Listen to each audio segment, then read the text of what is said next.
Assalomu alaykum hurmatli anglovchilar. Huzuringlarda ustoz Muhammad Yusufning Qur'oni Karim qandoq kitob nomli asari. Yoqtirib anglag'aysizlar. A'udhu billahi minash shaytonir rojim. Bismillahir rohmanir rohim. Tafsir qilishdagi eng asosli qoida prinsiplar. Har qanday bir mufassir qat'iy behojat bo'lmaydigan muhim qoida prinsiplar tuvandikicha. Birinchi, qandoqli bir oyatni xos qiladigan dalil kelmaguncha o'zining umumiyligida qalaveradi. Oyatning lafzi birdan ko'proq ma'nolarni ifodalaydigan bo'lsa, u oyatni birli ma'niga qisqartib qo'yishga bo'lmaydi. Bu chog'da shu oyatni o'zi dalolat qilgan ma'nolarning hammasida tushunishga bo'ladi. Agar uning birli ma'niga xos ekanligini keskin ifodalaydigan bir oyat yoki sahih hadis kelsa, bu vaqtda mazkur oyatni shu ma'nida tushunish kerak. Imom Ibn Jarir Tabari mundoq degan: ma'nisi umumiylikni ifodalaydigan bir oyatni bir ma'niga xos qilib olishga bo'lmaydi. Faqat uni xos qiladigan dalil kelganda shunday qilishga bo'ladi. Bu chog'da shartsiz qoyil bo'lish lozim. Masalan, va validi va ma valad degan oyatda Alloh taolo ota va uning bolasi bilan qasam qilgan bo'lib, bu oyatdagi ota bilan bolaning ma'lum shaxslarni ifodalaydiganligiga doir dalil isbot kelmaganligi uchun bu oyat o'zining umumiyligida qoladi. Uni paloni ota va uning paloni bolasi deb bir shaxsga xoslashtirib qo'yishga bo'lmaydi. Uni har qanday ota va har qanday bola deb tushunish kerak.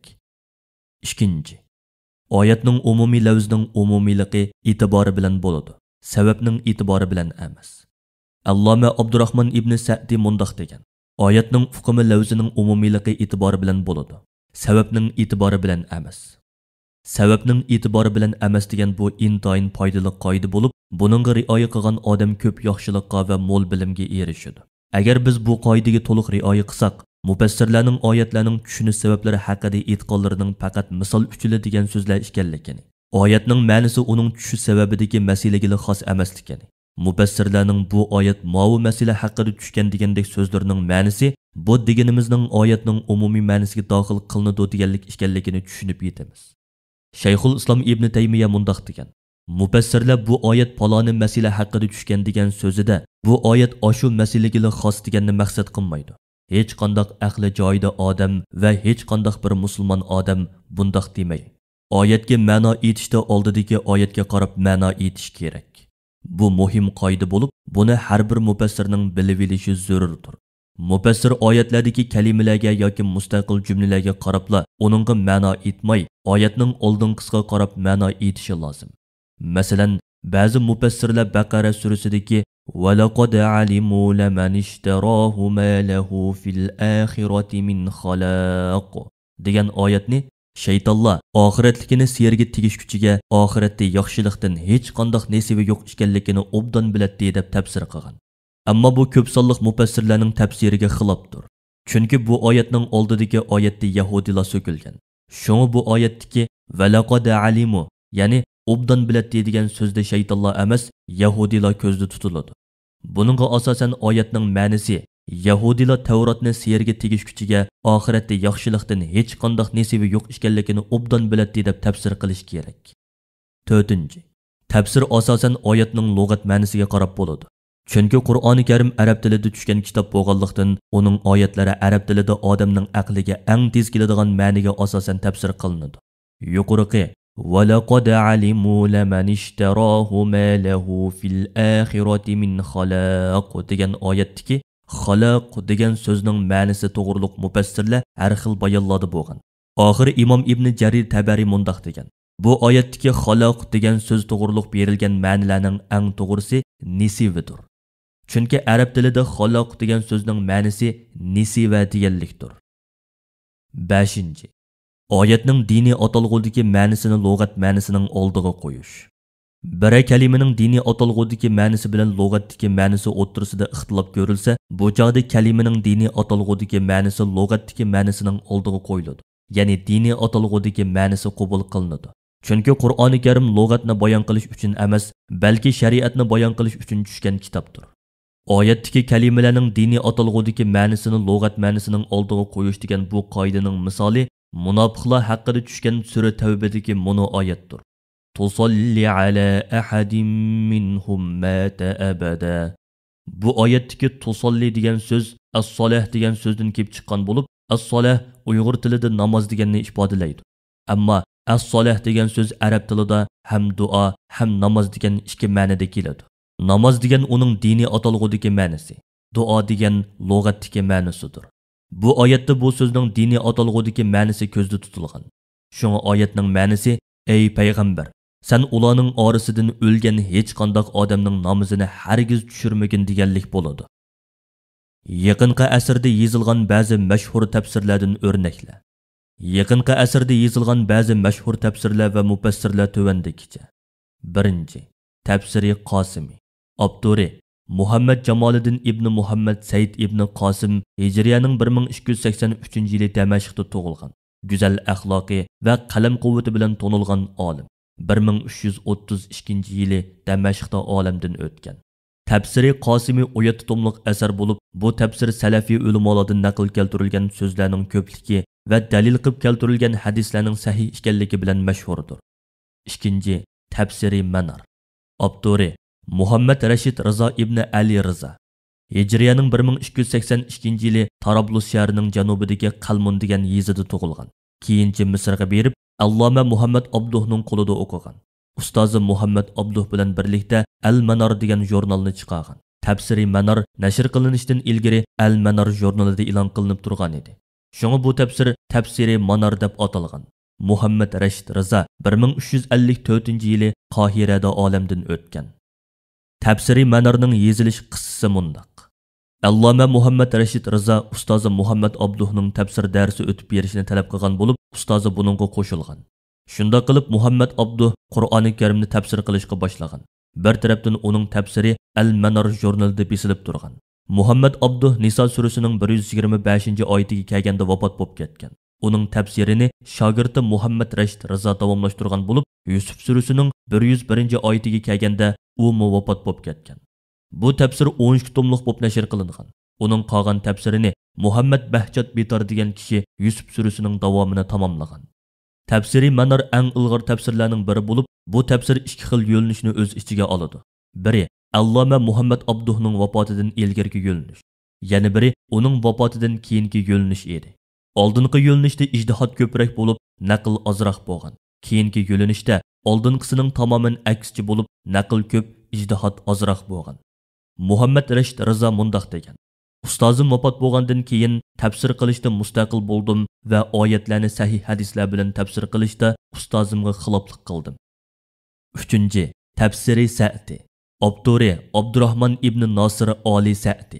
Hijriyaning 1307-yili hozirgi Saudiya Arabistonining Qasim rayonidagi Unayza shahrida tug'ilgan. Ota-onasi uning kichik yashidagi olamdan o'tgan bo'lib, o'gay onasining qo'lida cho'ng bo'lgan. Bu ana kichik Abdurrahmanni o'z bolalaridan azizlab cho'ng qilgan va kichik yashidagi madrasaga bergan bo'lib, 14 yoshida Qur'oni Karimni to'liq yodlab bo'lgan. Alloma Abdurrahman Sa'di yosh vaqtida tonilgan katta ulamoga aylangan. Bu tafsir 7 tomliq tafsir bo'lib, ma'nisining ochiqligi va ixchamligi bilan mashhurdir. Bu tafsirda suralar bir qancha bo'laklarga bo'linib, har bir bo'lakning umumiy mazmuni bayon qilinadi. Ba'zi oyatlarning hikmatlarini va ahkomlarini bayon qiladi. Xurafiy qissalardan xoli tafsirdir. 4. Fizilali Qur'on. Abduri Said ibn Hoji ibn Qutb Ibrohim 1906-yili 10-oyning 9-kuni Misrning Osyut viloyatining Musha degan yezida tug'ilgan. O'qishga kichikdan boshlagan bo'lib, o'z yezida Qur'oni Karimni to'liq yodlab bo'lgan. 1920-yili Qohira universitetining Darul Ulum fakultetini tamomlagan. Qohirada muallimlik qilgan. Keyincha Ma'arif ministrligida ishlagan. 1948-yili Misr Ma'arif ministrligi tarafidan Amerikaga bilim oshirishga avatilib, Amerikada 2 yil turgan. Said Qutb Amerikadan intayin jangovar islom da'vatchisi bo'lib qaytgan va Misrdagi Ixvanul Muslimun jamoatiga a'zo bo'lgan. U hamisha "Men 1951-yili tug'ildim" deydi. Chunki bu uning Ixvanul Muslimun jamoatiga qo'shilgan yili edi. Misrda Ixvanul Muslimun jamoati bilan 23-iyul inqilobining mas'ullari o'rtasida to'qinish yuz berganda, Said Qutb 1954-yili qo'lga ilinadi va 15 yillik hukm e'lon qilinadi. Said Qutb turmada mahbuslik jarayonida Fizilali Qur'on tafsirini yozib chiqadi. U turmadan chiqishdan burun uning tafsiri nashr qilinadi. Iroqning sobiq raisi Abdusalom Arif uning tafsirini o'qib chiqib, qattiq ta'sirlanadi va Misrning shu vaqtdagi raisi Abdunnosirga orachilik qilib, Iroqlik ulamolar orqali Said Qutbni tilib oladi. Shuning bilan Said Qutb muddati to'shdan burun turmadan chiqadi. 1965 yili qayta qo'lga ilinib, 1966 yili 8 oyning 29 kuni Misr harbiy mahkamasi tarafidan shahid qilinadi. Said Qutb shahid qilinishdan burun barliq islom dunyosidagi ulamolar uni Abdul Nasirdan tilvamoqchi bo'lib ko'p tirishchanlik ko'rsatgan bo'lsa-mu, bu tirishchanliklar foydasiz qoladi. Misrdagi harbiy mahkama Said Qutbning Jamol Abdul Nasirdan uzr tilasa, uni kechirim qiladiganligini aytib, uni uzr tilashga qistiganda Said Qutb qat'iylik bilan namozda Alloh taolaning bir ekanligiga ishorat qiladigan bu barmoq tag'utning hokimiyatini qabul qilib, e'tirofnoma yozishni rad qiladi deydi. U yana mundaq deydi: "Men Alloh taolo bilan qilayotgan ulug' ishimni xato ekan deb o'zir aytamdim. Men qandoqlarcha ulardan rahim shafqat tilagudakman. Men haqliq bo'lib turmaga kirgan bo'lsam, Haq taoloning bu hukmiga roziman. Agar nohaq turmaga ilingan bo'lsam, men tag'utdan shafqat so'rashdan ustunman." Feyzullo Qur'on tafsiri adabiy ustunlikda uning oldiga o'tadigan kitob yo'qdir. U Qur'oni Karim sizib bergan hayot tarzini ba'ayni bayon qilib bergan bo'lib, Qur'oni Karimning adabiy ustunligini o'ttirga chiqargan birdan-bir asardir. Bu tafsir 6 tomliq bo'lib, Misrda va boshqa davlatlarda intayin ko'p qitim nashr qilingan. 5. Tafsiri Shinqiti. Abduri Muhammad Amin ibn Muhammad Muxtar Janki al-Shinqiti. Hijriya 1325 yili hozirgi Mavritaniya, ya'ni Shinqit degan yerda tug'ilgan. O'z yurtida diniy ilmda atrofliq yetishgan bo'lib, haj qilish uchun Saudiya Arabistonga berib, u joydagi ulamolar bilan tanishib qoladi. Saudiya Arabiston ulamolari Muhammad Muxtar Shinqitining yuqori bilimiga qoyil bo'lganlikdan uni bu mamlakatda qilishga da'vat qiladi. U qo'shilgandan keyin ular marhum podshoh Abdul Azizga talab sunib, uning qilib qilishini talab qiladi. Podshohning qo'shilishi bilan u kishi Saudiya Arabistonda qoladi. Makkada va Riyod shahrida mudarrislik qiladi. Saudiya Arabiston katta ulamolar hay'atiga a'zo bo'ladi. Dunyo islom birligi tashkilotining ta'sis a'zosi bo'ladi. 1393 yili Makkada vafot bo'ladi. Tafsiri Shinqiti 10 tomliq tafsir bo'lib, Abdur Mujadala surasiga kelganda vafot bo'lgan bo'lib, qolgan qismini uning shogirdi Atiya Muhammad Solim degan kishi tamomlagan. Bu tafsir ikki alohidilik bilan tonilgan bo'lib, biri Qur'onni Qur'on bilan tafsir qilgan, yana biri fiqh masalalarini nihoyatda inchga bayon qilgan. 6. Tafhimul Qur'on. Abduri Alloma Abul A'la Mavdudi 1903 yili Hindistonda tug'ilgan bo'lib, u kishi tafsir sohasida emas, jurnalistlik va islom ilmlarining har qaysi sohalarida ko'plagan qimmatli asarlarni yozgan. Uning asarlari islom va arab dunyosida ko'plagan tillarga tarjima qilinib, keng tarqalgan. Alloma Abul A'la Mavdudi 1979 yili 9 oyning 20 kuni 76 yoshida olamdan o'tgan. Alloma Mavdudi bu tafsirni 1942 yili yozishga boshlab, 1972 yili yozib tamomlagan. Bu tafsir urdu tilida yozilgan 6 tomliq tafsir bo'lib, ko'p qismi zindonda yozilgan. Pokiston, Hindiston qatorliq davlatlarda qayta nashr qilinib, keng tarqalgan. Bu 30 yil jarayon ichida Mavdudi duch kelgan masalalarni tahlil qilib, tafsirni pishiqlab mangan. Mavdudi bu tafsirida islom din va davlatdir. İslam hokimiyati tiklanmasdan islomga to'liq amal qilg'ili bo'lmaydi. Islom mukammal bir din bo'lib, hayotning shaxsiy va ijtimoiy taraflarini o'z ichiga oladi deganni o'ttirg'i qo'yib, g'arb fikr iqimining dinsizlik falsafasining islom dunyosiga eqib kirishiga shiddat bilan qarshi turgan. Bu tafsir inglizcha, turkcha, uyg'urcha va boshqa tillarga tarjima qilingan.